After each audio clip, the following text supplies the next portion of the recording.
camera would be good for you at the gym. It's tiny. I don't need to film myself in the gym. Super discreet. It would be really good for attaching it to a barbell or hiding it. We should definitely try that next time. You can do it. I'll just stay. You just actually do a gym session while I'm faffing around with the camera. Yeah. See you later. Bye. Oh, I was vibing out to that music there at the beginning. If only every morning was like that. I got a little bit carried away, like filming on this tiny camera, being able to put it in all different places. I was certainly finding like the limits of where I could put it. Trying to find like all the places I could like use the magnet to like attach it to in the kitchen. And Charlie was like, "What are you doing? Why are you standing on a chair up there?" So I'm getting ready to go on a cycling trip in a couple of days. Today was a bit of an admin day. I still had to go out for a bike ride though, but it was going to be a very basic endurance ride. Nothing wrong with that, except there was no fancy intervals to show you today. So heading out for the ride, I thought I would throw the camera onto various places and see what happened. I was going to say and see what stuck, because obviously magnet.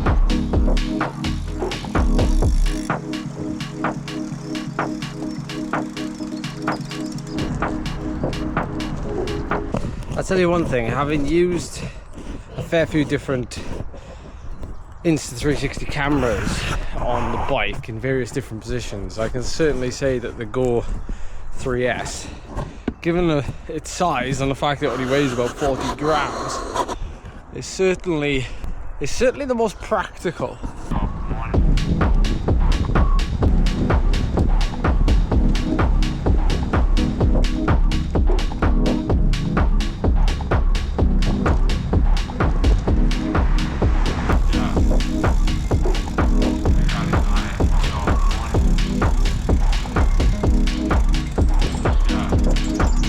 I washed my bike once.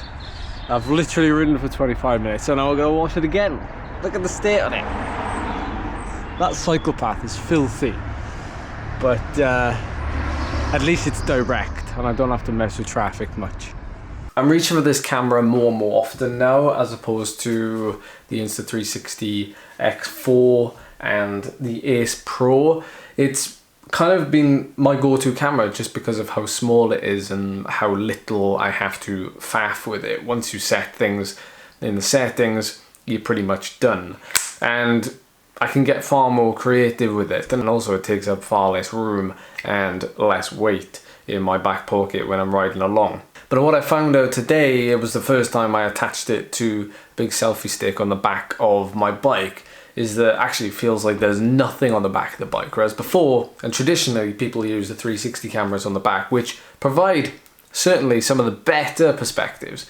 But that camera, given that it's just 40 grams, when it's attached to the back, you literally don't feel anything, which can be a bit worrying, I suppose. But then it's got an Apple Find My feature built in, so if you ever lose it, in theory, you should be able to find it again, which is ideal for me because I lost the very first version of that camera in a really muddy field a few years ago, and I was never finding that again. I've actually attached a little wind blocker to mine, which really helps. I mean, the audio is pretty good, I would say, anyway, but that's probably down to the fact it's now got dual mics, and because the wide angle is so wide, I don't have to sort of hold it as far away from my face as maybe I would have had to before. So I've spoken about this before, but when I stopped at cafes, it's an ideal time to pop this thing back in its case. So I tend to carry them separately. The main body will go in my back pocket, and I'll just use that like as and when, because I can, you know, vlog properly or shoot whatever I want to shoot with the screen, and obviously change settings and things like that.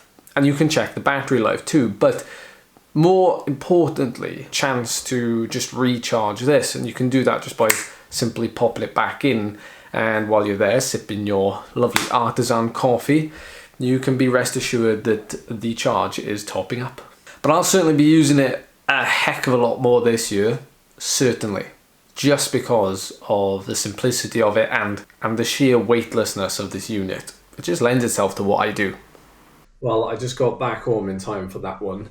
One of my jobs today was to catch up with one of my partners, one of my brands that supports me.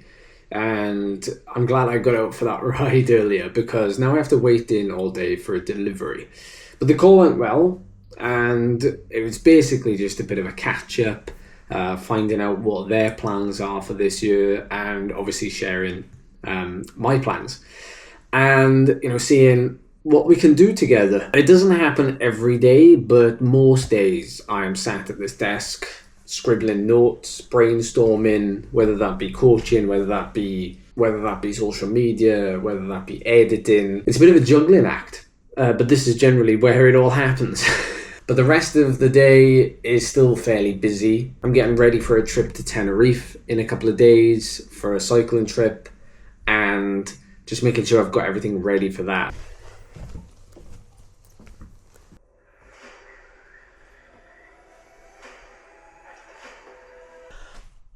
Hello, it's me again.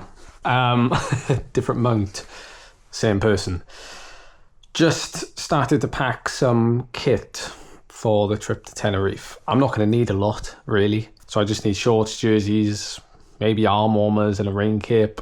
So the bike box is downstairs, but I need to wash my bike first before that goes in. So in terms of packing, most of, well, if not all of the things I end up taking will go in the bike box. I utilize as much of the weight allowance, which I think is 32 kilos, as possible. So I end up putting like cycling kit in there, casual clothing, and my ride nutrition, which I've just had a new delivery of. But I do carry hand luggage that has the priorities. So, you know, my electricals, but also my shoes and my helmet, because the worst case scenario, the bike never arrives, I've still got my own personal helmet and shoes that I can borrow a bike and still get a ride in with.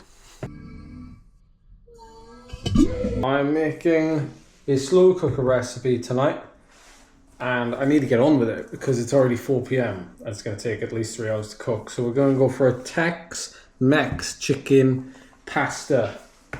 Love this recipe because it's like proper stodge. Here's the recipe. I don't know if you can see it, but we have 3 chicken breasts, ground cumin, oregano, chili powder, paprika, garlic, 2 400-gram tins of chopped tomatoes, 1 onion, half a red pepper, sour cream, pasta, hot chicken stock, 200 ml, 100 grams of cheddar cheese, salt and pepper to taste. You basically throw it all, other than the red pepper, sour cream, pasta and stock, into the slow cooker on high for 3 hours, and then you add those ingredients I just mentioned for another 50 minutes.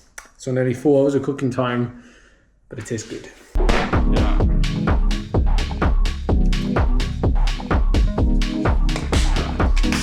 I don't really measure stuff out. Lazy garlic.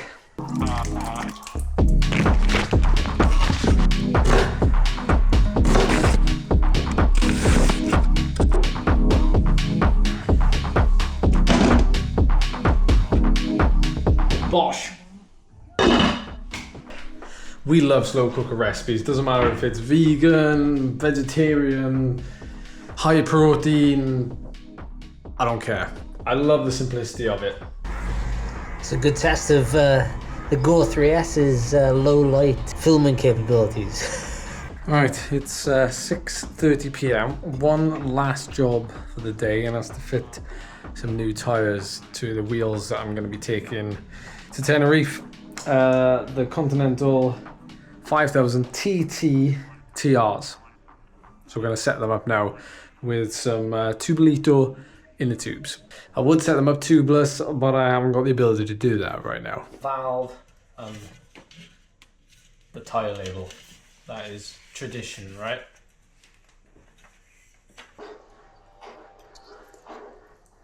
Well, there we have it, folks. I hope you enjoyed this impromptu day in the life of a cyclist, packing for a training camp, and a content creator too. So thank you so much, Insta360, and thank you so much to you guys for watching.